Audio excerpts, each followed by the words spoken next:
Welcome back, everyone. Today we will be reading chapters 4 and 5. Chapter 4 is only like 3 pages, so I want to do both of those today. So let's get into it. Chapter 4. You have to go back to the beginning, to that freezing, miserable afternoon in Brooklyn when Quentin took the Brakebills exam, to understand what happened to Julia. Because Julia took the Brakebills exam that day too, and after she took it, she lost 3 years of her life. Her story started the same day Quentin's did, but it was a very different kind of story. On that day, the day he and James and Julia walked along Fifth Avenue together on the way to the boys' Princeton interviews, Quentin's life had split wide open. Julia's life hadn't. But it did develop a crack. It was a hairline crack at first, nothing much to look at. It was cracked, but you could still use it. It was still good, no point in throwing her life away. It was a perfectly fine life. Or no, it wasn't fine, but it worked for a while. She'd said goodbye to James and Quentin in front of the brick house. They'd gone in. She'd walked away. It had started to rain. She'd gone to the library. This much she was pretty sure was true. This much had probably actually happened. Then something happened that didn't happen. She'd sat in the library with her laptop and a stack of books and written her paper for Mr. Karras. It was a damn good paper. It was about an experimental utopian socialist community in New York State in the 19th century. The community had some praiseworthy ideals, but also some creepy sexual practices, and eventually it lost its mojo and morphed into a successful silverware company instead. She had some ideas about why the whole arrangement worked better as a silverware company than it had as an attempt to realize Christ's kingdom on earth. She was pretty sure she was right. She'd gone into the numbers, and in her experience, when you went into the numbers, you usually came out with pretty good answers. James met her at the library. He told her what had happened with the interview, which was weird enough as it was, what with the interviewer turning up dead and all. Then she'd gone home, had dinner, gone up to her room, written the rest of the paper, which took until 4 a.m, grabbed 3 hours of sleep, got up, blew off the first 2 classes while she fixed her endnotes, and went to school in time for social studies. Mischief managed. When she looked back, the whole thing had a queer, unreal feeling to it. But then again, you often get a queer, unreal feeling when you stay up till 4 and get up at 7. Things didn't start to fall apart till a week later, when she got her paper back. The problem wasn't the grade. It was a good grade. It was an A-, and Mr. K didn't give out a lot of those. The problem was... What was the problem? She read the paper again, and though it read all right, she didn't recognize everything in it. But she'd been writing fast. The thing she snagged on was the same thing Mr. K snagged on. She'd gotten a date wrong. See, the utopian community she was writing about had run afoul of a change in federal statutory rape laws. Creepy. That took place in 1878. She knew that. Whereas the paper said 1881, which Mr. K would never have caught. Though, come to think of it, he was a pretty creepy character himself, and she wouldn't be surprised if he knew his way around a statutory rape law or two.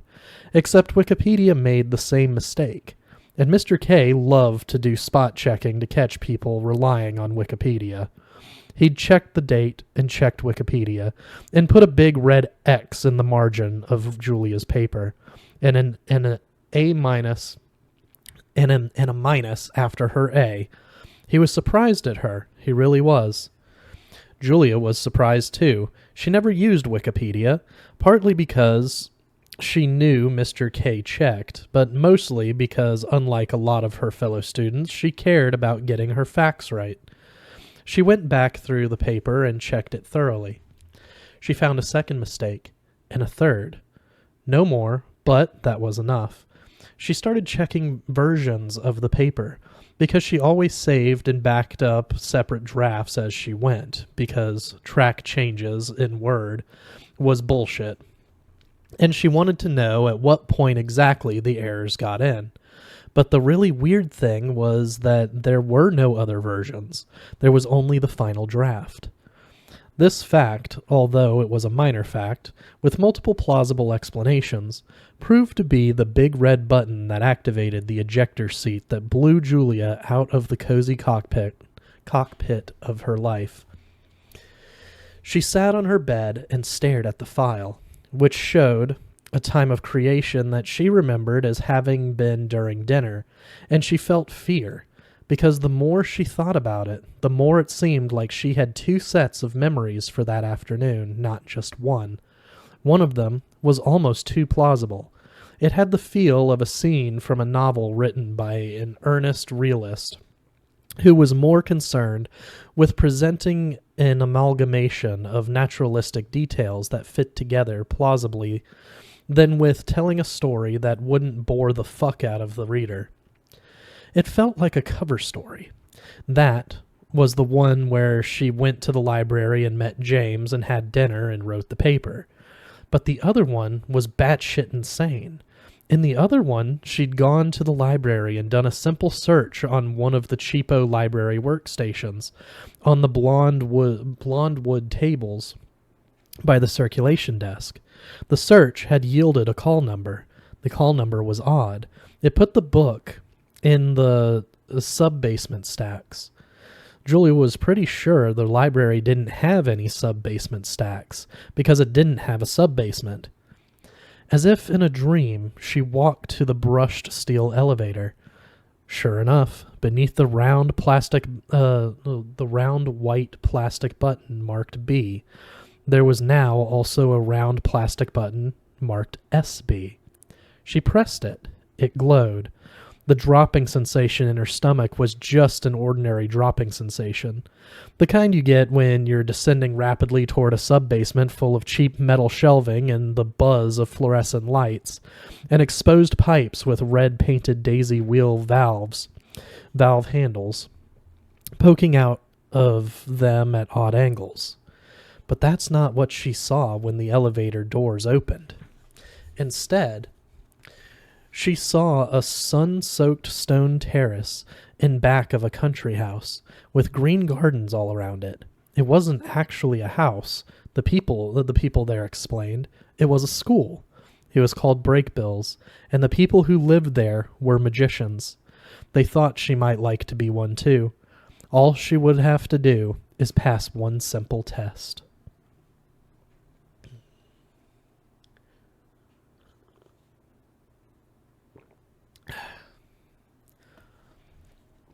Chapter 5. Waking up that first morning on board the Muntjac, the only thing Quentin could compare it to was his first morning waking up at Brakebills. His cabin was long and narrow, and his bed lay long along it, opposite a row of windows that were only a couple of yards above the waterline. The first thing he saw was those windows, speckled with droplets and bright with sunlight reflected off the water, which they were skimming over at an unbelievable clip. Bookshelves, cabinets, and drawers had been cleverly tucked in along the walls and under the bed. It was like being inside a Chinese puzzle. He swung his bare feet down onto the wide, cold planks of his little cabin. He felt the slight pitch and the even slighter roll of the ship, and the tilt that the wind had set it at. He felt like he was in the belly of some massive but friendly marine mammal whose joy in life was to lope along the surface of the sea with him inside it. Quentin was one of those annoying people who never got seasick. He got his clothes out of the miniature dresser that was built into the wall, or the gunwale, or bulkhead, whatever you called a wall on a ship. He admired the neat rows of books on the built-in shelves above his bed, which were held in place by a narrow board so they wouldn't fall off during a storm. He wasn't especially looking forward to finding out what they were going to have for breakfast, and the less said about the bathroom, the better. But other than that, he was in a state of grace. He hadn't felt this good in months, years maybe. On deck, he was the only person who had nothing to do. The crew of the Muntjac was small for a ship its size. 8 hands, including the captain, and and all of the crew members who were visible were very seriously engaged in steering the ship and splicing ropes and scrubbing the deck and climbing up and down things. Julia was nowhere in sight, and Admiral Lacker and Benedict were discussing some navigational nicety with a degree of animation Quentin hadn't thought either of them was capable of. Quentin supposed he would consult on weather magic if any was required, but Julia was better at that stuff than he was, and anyway, he couldn't imagine how even Julia could improve on what they had, which was a clear sky and a cold, stiff wind out of the northwest. He decided to climb up the mast. He walked over to the last and least of the Muntjac's 3 masts, swinging his arms forward and back, loosening up his shoulders. It was probably a stupid idea, but who hadn't at some point in his life wanted to climb to the top of a sailing ship in full flight? It always looked easy in movies. The mast wasn't exactly built for climbing. There weren't any rungs or steps or spikes. He put his foot on a brass cleat. The man at the helm looked at him. "Your king is climbing a mast, citizen, and no, he doesn't know how. Deal with it." It wasn't easy, but it wasn't that hard either. Where there weren't cleats or spars, there were at least ropes, though you had to be careful not to pull anything that wasn't supposed to be pulled. He skinned a knuckle, then another one, and a fat splinter stabbed straight into the softball of his thumb and broke off there. The mast hummed with tension. He could sense it rooted deep in the hold, taking the force of the wind and balancing it with the force of water on the keel. The thing he hadn't counted on was how cold it got right away, like he'd climbed into another climatic zone, or maybe the lower limits of outer space. The other thing he hadn't counted on was the angle of the ship. He barely noticed it most of the time, but the farther he got from the safety of the deck, the more perilously the ship seemed to be heeling over. He had to keep reminding himself that it wasn't actually in imminent danger of rolling right over and drowning them all. Probably. By the time he got to the top, he was no longer over the deck at all. He could have dropped a plumb line straight down into the water, which rushed along below him, a torrent of rough green glass. A blunt-nosed, milky gray shape was keeping pace with them below the surface about 50 feet off their starboard side. It was huge. Not a whale. Its tail was vertical, not horizontal. A giant fish, then, or a shark. Even as he watched it, it swam deeper, growing fainter and more diffuse, until he could no longer see it at all. The higher you get, the more you realize how much bigger than you everything is. Going down was easier. Once he was safely on deck, Quentin decided to keep going the other way, down to the hold. The noise of the bright, busy outside world vanished as soon as he stepped through the dark hatch in the deck. There wasn't far to go. 3 short flights took him to the bottom of the Muntjac's hollow little world. It was warm there. He could feel the ocean pressing in on him from the other side of the damp, sweating wood. The hold was so full of supplies there was hardly room to move. It wasn't very scenic. He was making his way back to the ladder, back up to reality, or what passed for it in Fillory, when a weird, furry, upside-down face loomed out of the darkness at him. He gave a high and not very kingly bark of alarm and hit his head on something. The face hung in midair. As his eyes adjusted, he saw that the creature was hanging upside down from a crossbeam, or comfortably that it looked like it had been there its whole life. It had an alien, half-melted look. "Hello," it said. That was one mystery solved. Their talking animal was a sloth. It was just about the ugliest mammal Quentin had ever seen. "Hi," Quentin said. "I didn't realize you were down here." "Nobody seems to," the sloth said with equanimity. "I hope you'll come visit often." It took them 3 days to sail to the outer island, and every day it got hotter. They left the autumn beaches and still waters of Whitespire for a more tropical zone.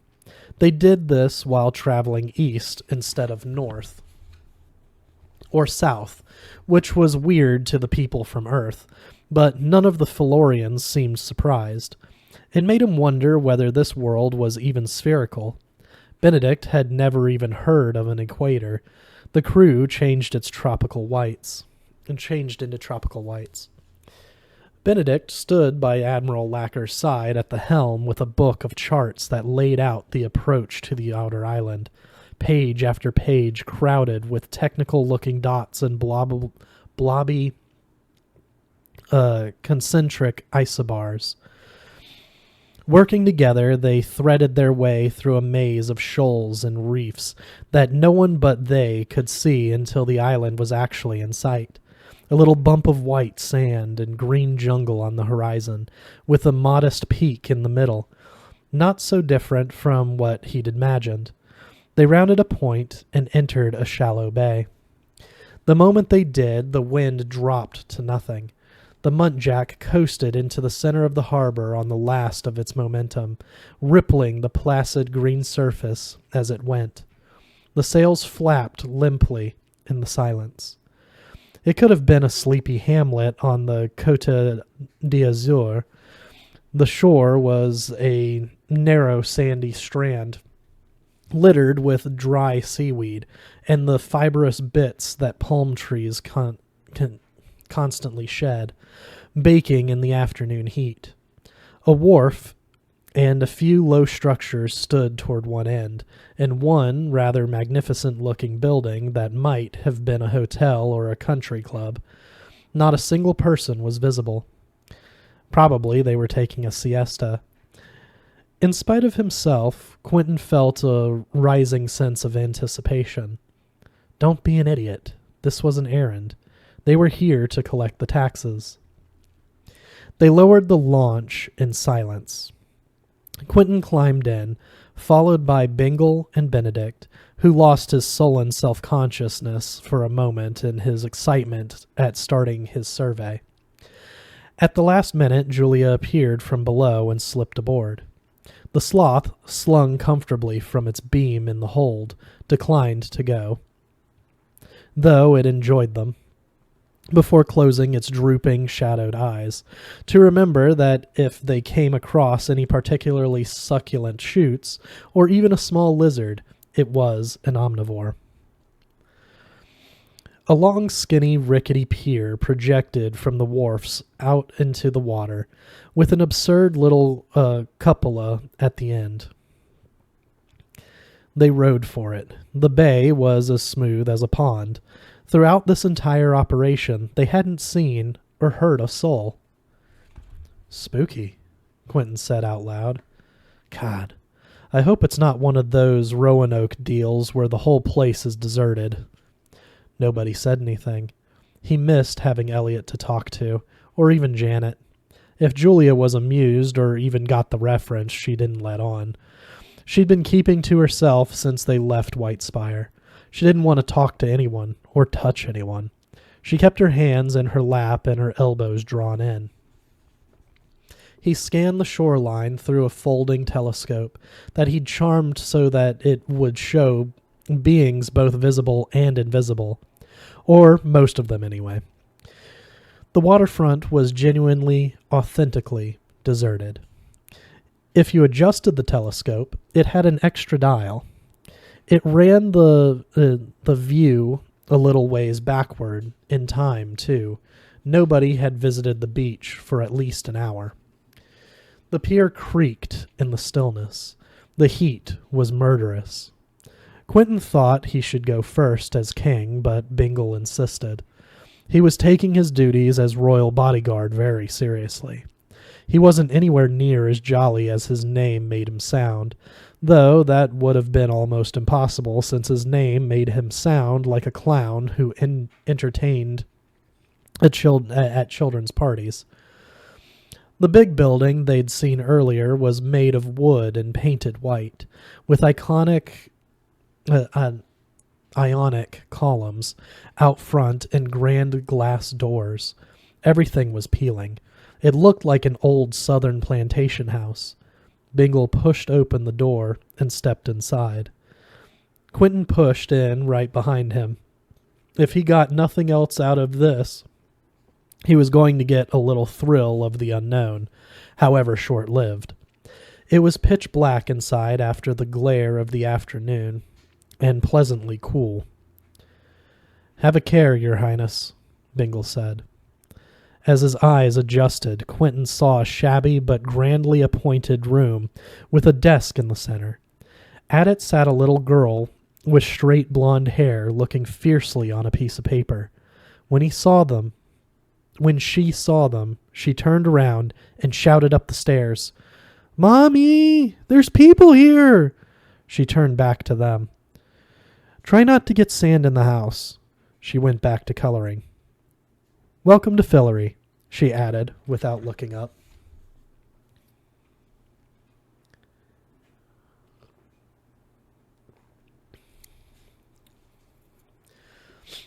The little girl's name was Eleanor. She was 5 and very adept at drawing bunny pegasi, which were like regular pegasi, except instead of horses with wings, they were rabbits with wings. Quentin wasn't clear on whether they were real or made up. You could never be totally sure about stuff like that in Fillory. Mommy was in her late 30s or thereabouts, pretty with thin lips and a pale, untropical complexion. She descended the stairs smartly, in high heels and a vaguely official-looking jacket and skirt, and shifted Eleanor roughly out of her chair, which Eleanor accepted. She took her pictures and coloring things and ran up the stairs.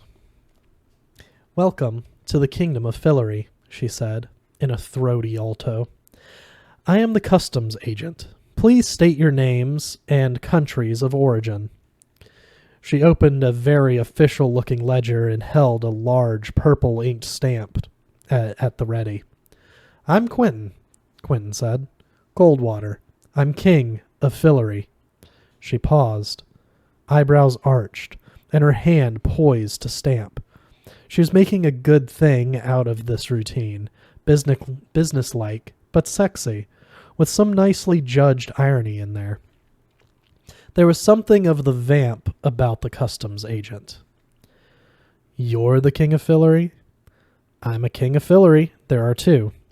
She put down the stamp in the column marked occupation. She wrote King.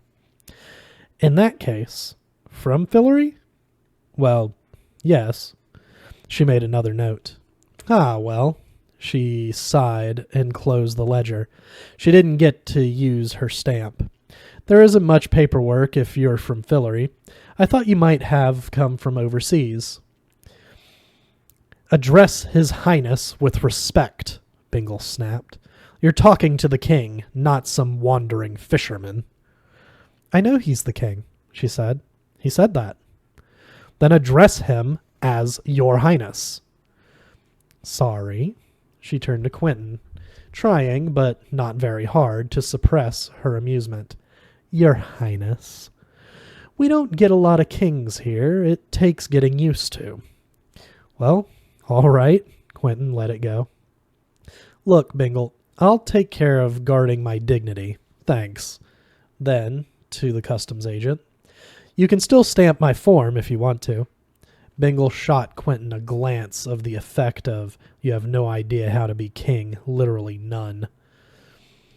The customs agent's name turned out to be Elaine, and once she'd satisfied herself as to their immigration status, she was a gracious host. It was usual on the outer island to have cocktails in about an hour, she explained, but before then, would they like to see something of the island? They certainly would, by all means, as long as they were here. Only they should be warned that someone would wind up carrying Eleanor on his shoulders. She was a sweet child, but easily distracted and very lazy. She's a terrible flirt. She goes straight for the men of the party, and she figures out you're an easy mark. You'll be carrying her around for the rest of the day. They followed Elaine through the embassy, which was what the grand building turned out to be. It was dim and surprisingly elegant, with lots of club chairs and dark wood, something like an English gentleman's club. It was hard to picture the opulent age in which all this stuff had been shipped out here and assembled. The outer island must have had a heyday. They walked out the back gate and along a cart track hacked out of the tropical greenery. Elaine picked up a tangy, sweet-sour fruit from a low-hanging branch and offered it to Quentin. "Try this," she purred. It had dense nests of seeds inside the ones that one spat out into the weeds. The spicy scent of the seaside gave way to the dense green chlorophyll fug of the jungle. Here and there they passed a wrought iron gate, painted white but rustling, with a path curving away back into the underbrush. Elaine discoursed about the various histories and scandals of the families that lived in the houses at the ends of the paths. She was handsome and had a bright, appealing manner, though Quentin wondered why she wasn't more affectionate to her daughter, the helpful little Eleanor. It didn't jibe with her otherwise hospitable manner. Bingle stalked ahead of them, sword out, ready to slash or grapple any malefactors who might spring out of the jungle with designs on the king's person. Quentin thought he was being rude, but Elaine didn't seem to notice. They stopped to admire a tropical clock tree, which took the form of a palm tree instead of an oak. Quentin asked Eleanor if she could tell time, and she said that she couldn't, and what's more, she didn't want to. "Aren't we being a little princess for the king?" said Elaine. Benedict sketched effortlessly as they walked, trying not to blot his notebook with sweat. Julia stopped to study a weed, or maybe talk to it, and they left her behind. How much trouble could she get into? Quentin had some half-formed idea of flirting with Elaine as a way of arousing Julia's competitive spirit, but if such a spirit dwelled within her, it remained unaroused. After a half-mile, they came to the center of town. The cart track performed a wobbly loop and rejoined itself. There was a market here, or at least some market stalls, with a fishy reek, and a few discarded, trampled fruit of the kind they'd picked on the way there. At the head of the loop stood a grand official building of the town hall variety, with a stopped clock on its pediment like a blind cyclops' eye, and a faded but still recognizable Florian flag hanging limp and exhausted in the damp heat. In the center of the loop stood a stone monument, a granite obelisk with a statue of a man on top. Monsoons had weathered it badly, and tropical weeds had managed to crack off a corner of the base, but you could still make out the man's heroic attitude, stoic in the face of what looked like impending misfortune. That is Captain Banks, Elaine said. He founded the Felorian settlement on the outer island, by which, I mean, he ran his ship into it. Quentin wondered if there was a joke to be made about founder and fonder. If there was, it had probably already made the rounds of the outer island. Where is everybody? Oh, they're around, she said. We keep to ourselves here, mostly. Eleanor had tried Elaine and was cuffed away. She held up her arms to Quentin, and he hoisted her up onto his shoulders. Elaine rolled her eyes as if to say, "Don't say I didn't warn you." The sun was setting in an absolute bloodbath of a sunset behind the trees, and the evening insects were growing bolder.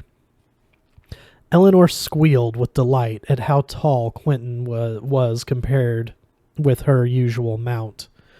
She pulled the edge of her skirt down over his eyes. He gently lifted it up, and she squealed again and pushed it back down. It was a game. She was surprisingly strong. Quentin supposed that there were worse things to be than an easy mark. He stood there for a long moment, in the tropical darkness that lay beneath the hem of Eleanor's skirt. Here I am, noble leader of the bold expedition to the outer island, king of all I survey. This was it. There really would be no surprise twist or big reveal. The feeling of resignation was almost pleasurable, a mellow, numbing pleasure, like the first good stiff drink of the evening. He sighed. It wasn't an unhappy sigh, but it included the thought, as soon as I have those taxes, I am so out of here.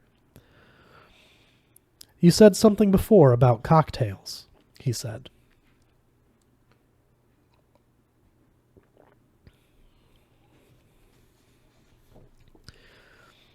Dinner at the embassy was surprisingly good. A frighteningly toothy local fish, served whole in a sweet preparation with some kind of mango-like local fruit. Eleanor waited on the guests with towering dignity, conveying salt shakers and glasses and other incidental items from kitchen to table with a straight back and slow, deliberate steps, toe heel, as if she were walking a balance beam. Around 8:30, she dropped a crystal wine glass. "For God's sake, Eleanor," Elaine said, "go to bed. No dessert. Just go to bed." The accused wept and demanded cake, but Elaine was unmoved. Afterward, they all sat on wicker couches and chairs on an upper porch and took cautious sips of some appallingly sugary local liquor.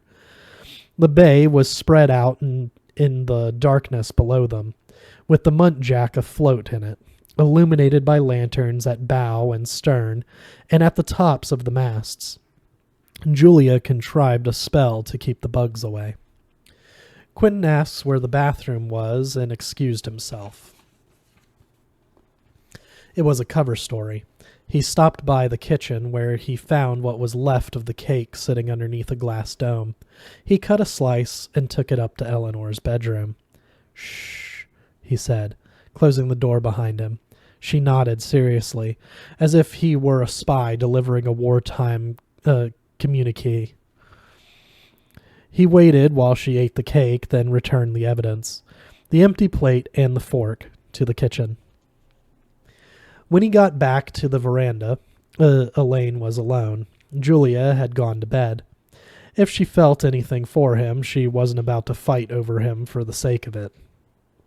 His grand outing with Julia was slipping away from him. Fine, if nothing happened between them. At this point, he'd be happy if he could just get her to talk to him. He was worried about her. "I apologize about earlier," Elaine said, "Your Highness, about your being king. Forget about it." He refocused his attention on her with an effort and smiled. "I'm still getting used to it myself. It would have been easier if you were wearing a crown. I did for a while, but it was incredibly uncomfortable, and it always fell off at the most inappropriate moments. I can imagine. Christenings, cavalry charges. Under the influence of the local moonshine, he was beginning to find himself in succulently charming Leroy Samuse. It sounds like a public nuisance. It was practically an enemy of the state. Now I just maintain a kingly bearing, but I'm sure you noticed that. It was difficult to make out her expression in the twilight. Mobs of exotic eastern stars were filling in the black sky overhead. Oh, it was unmistakable. She began rolling a cigarette. Were they flirting? She had to be at least 15 years older than Quentin. Here he was afloat in the wild magical tropics of Fillory, and he'd stumbled on the only cougar within 477 nautical miles. He wondered who Eleanor's daddy was. "Did you grow up here?" he asked. "Oh, no. My parents were from the mainland, down around the southern orchard. I never knew my father. I've been in the diplomatic service forever. This is just another posting for me. I've been all over the empire." Quentin nodded sagely. He wasn't aware that Fillory had a diplomatic service. He'd have to look into that when he got back. "So, do you get a lot of people coming through here? I mean, from outside Fillory, over the sea?" "Sadly, no. Actually, I'll tell you a terrible secret. No one has ever come through here, not as long as I've been at the embassy. In fact, in the whole history of this office, 3 centuries of it, nobody has ever once passed through customs from across the Eastern Ocean. The records are completely blank. In that respect, I suppose you'd have to call it a bit of a sinecure." "Well, what with there being no work and all, it's a shame. You should see the customs forms. They're really magnificent. The letterhead alone, you should take some. And the stamp. I'll stamp something for you in the morning. The stamp is an absolute masterpiece."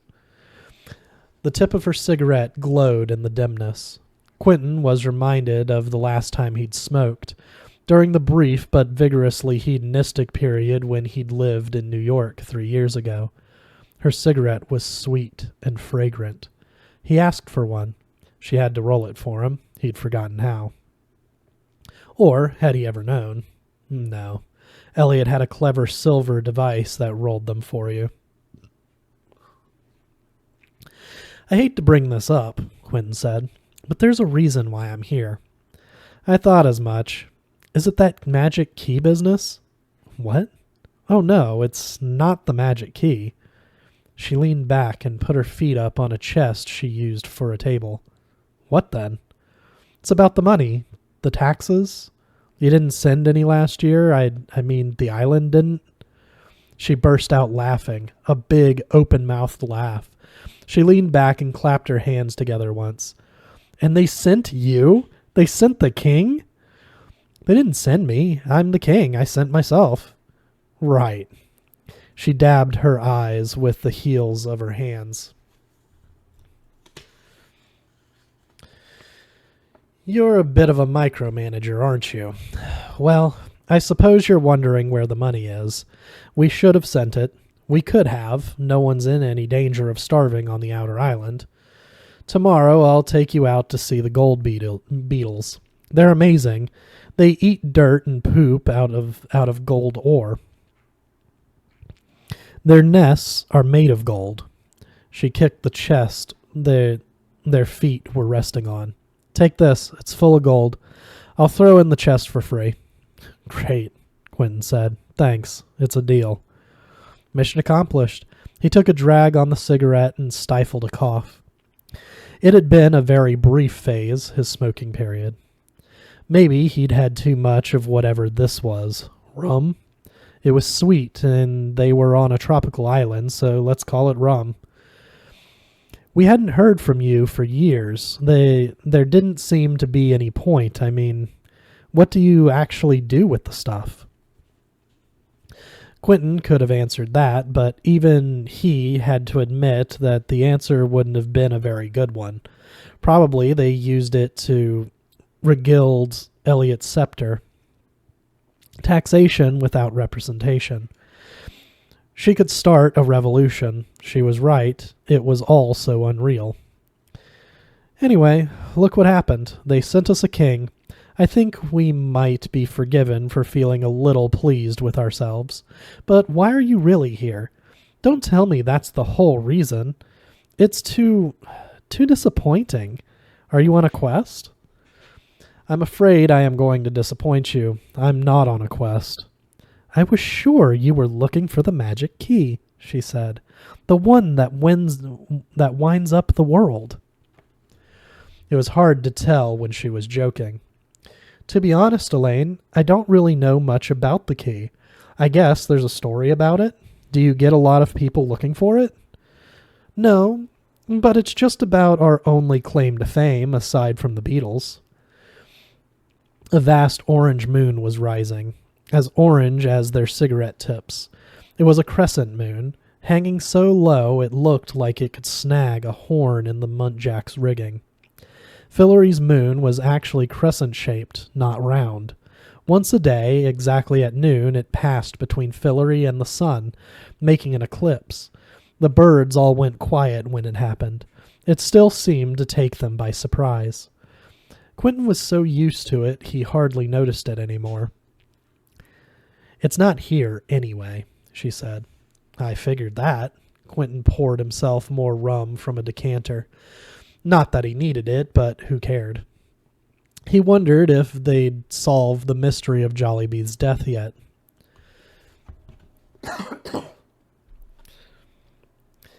It's on After, the next island farther out.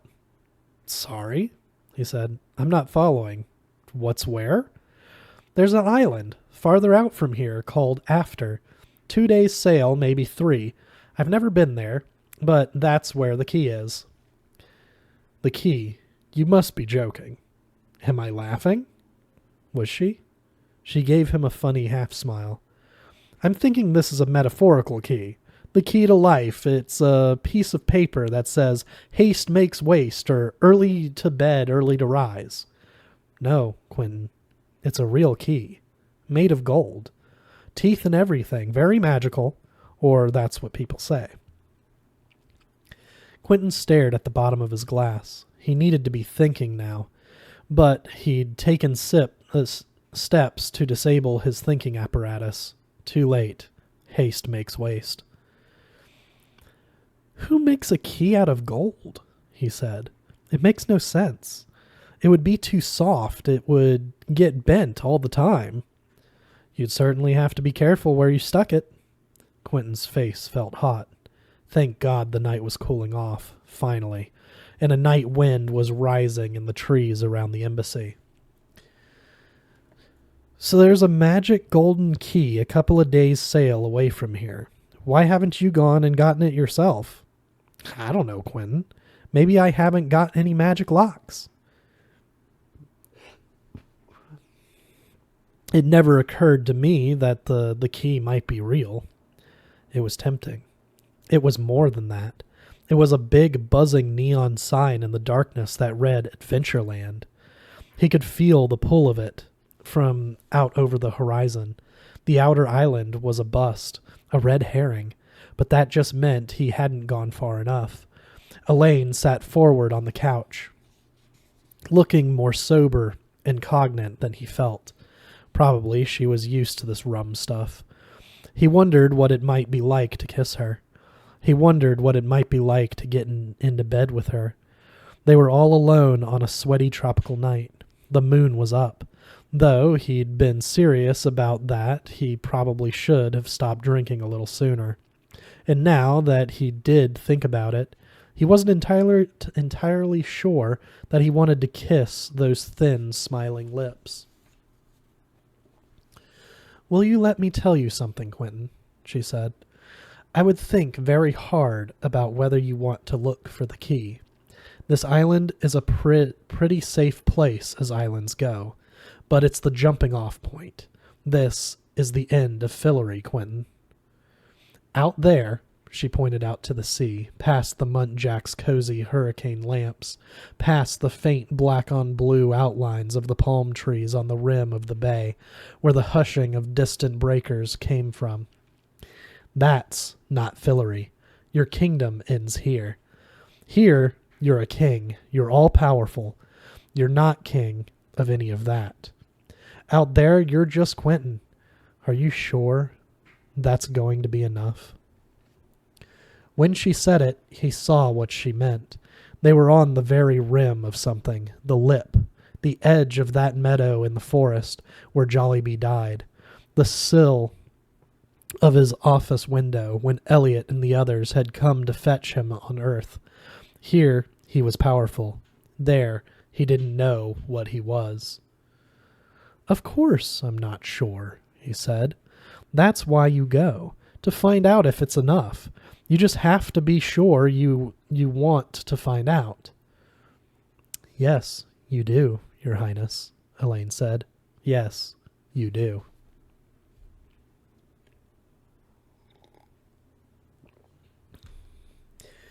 Quentin was the last one to bed that night, and the last one up in the morning. His sense of time had gotten pleasantly elastic in Fillory, since he wasn't constantly being assaulted with blinking digital clocks here the way he was in the real world. But it was late enough that the sun was already scorching, late enough for him to feel the shame that comes with hearing other people going about their business, while he was still weakly tangled up in his sweaty sheets. His room was airy and equatorial, with cool white linen and flung open windows, and it was still suffocatingly hot. The rum, which had seemed so delightful the night before, so absolutely good and necessary, had now revealed its true nature as a hideous toxin, a dryer of mouths and a ravager of brains. He cursed the earlier incarnation of himself that drank so much of it. Then he got up and went in search of water. There was plenty of it around. Probably there was a beautiful songbird somewhere around here that puked gallons of sparkling spring water every morning to go with the gold beetles. He ran himself a cool bath and sat in it and sipped more water till his head felt better. You can't feel fresher and cleaner than when you're soaking in fresh water within sight of the ocean. Most of the night before was blotted out, or available to his memory only in the form of mental security camera footage, grainy figures with blurred voices. But one thing remained bright and clear in high definition: the golden key. She'd said it was real. He wondered what the magic was. He wondered what it opened. Had she told him and he'd forgotten? No, that didn't sound right. But she'd told him where it was. After Island. He needed to know more. They had a choice to make, go on or go home. But by the time he came down for breakfast, Elaine was already gone. She'd left a note reminding him to take the chest with him, the one with the taxes in it, and wished him well. She also left him a slender gray book called The 7 Golden Keys. She didn't say where she'd gone. I guess she won't be showing me those gold beetles after all, he thought, or her fancy stamp. Thank God he hadn't made a pass at her. Elaine had left behind her daughter, too. Eleanor was back at her mother's desk, just as they'd found her when they arrived, industriously documenting the habits of the bunny Pegasus in bright primary colored pencils on official Outer Island Embassy stationery. There seemed to be an unlimited supply of it. Quentin looked over her shoulder. The letterhead really was nice. Good morning, Eleanor. Do you know where your mom went? Quentin hadn't spent a lot of time with little kids in his life. He mostly fell back on treating them like adults. Eleanor didn't seem to mind. No, she said lightly. She didn't look up or stop coloring. Do you know when she's coming back? She shook her head. What kind of mother would leave a 5-year-old to take care of herself? Quentin felt sorry for Eleanor. She was a sweet, earnest little girl. She made him feel paternal, which wasn't a feeling he had much experience with, but he was finding that he liked it. She obviously didn't get much attention, and what she got wasn't exactly dripping with maternal affection. All right, we have to go soon, but we'll wait till she gets back. You don't have to. Well, we sort of do. Are you still drawing bunny Pegasi? Yes. You know, I think they might be hare Pegasi, not bunnies. Hares are bigger and much fiercer. They're bunnies. The eternal question. Eleanor changed the subject.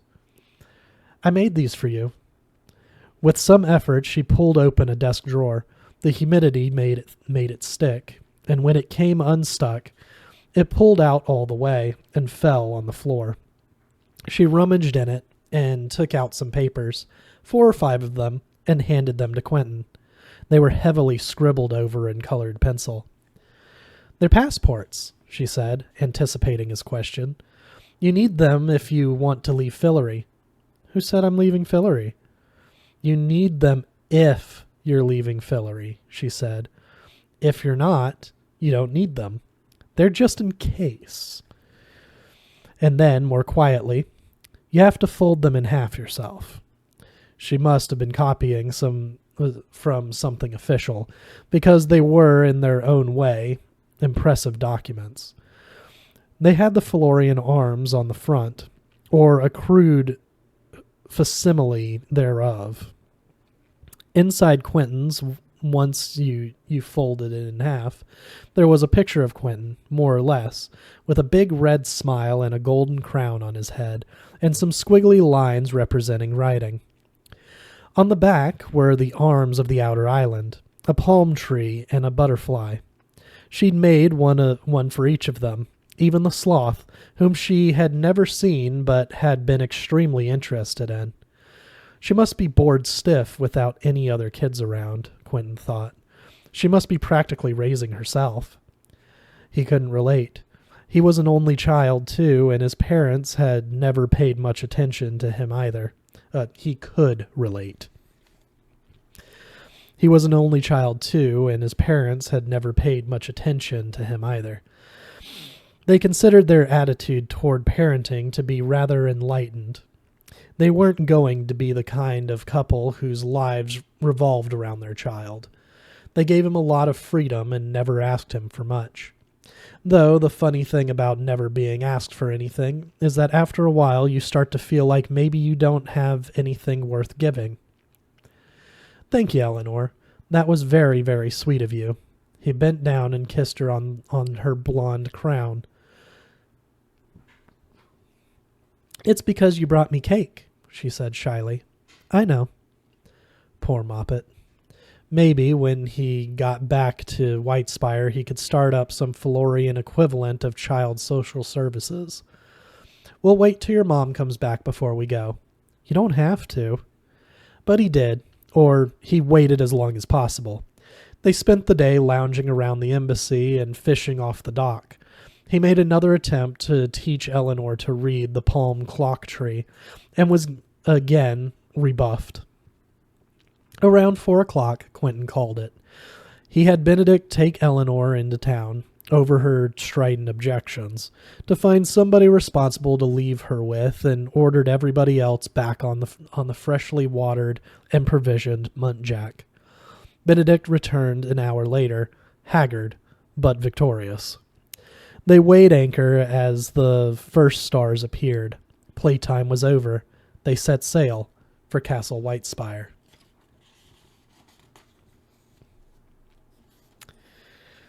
That's it for today. We'll see you guys next week with Chapter 6.